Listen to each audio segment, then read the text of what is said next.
Thus says the Lord God, I will take the children of Israel from among the nations to which they have come, and gather them from all sides to bring them back to their land. I will make them one nation upon the land, in the mountains of Israel, and there shall be one prince for them all. Never again shall they be two nations, and never again shall they be divided into two kingdoms. No longer shall they defile themselves with their idols, their abominations, and all their transgressions.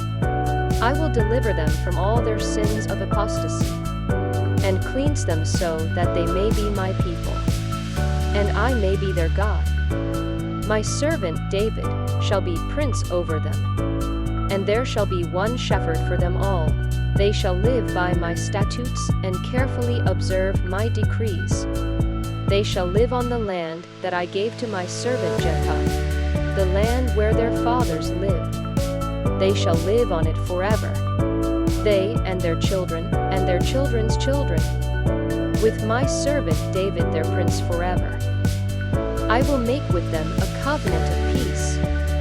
It shall be an everlasting covenant with them, and I will multiply them and put my sanctuary among them forever.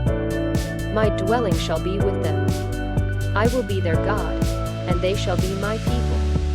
Thus the nations shall know that it is I, the Lord, who make Israel holy, when my sanctuary shall be set up among them forever.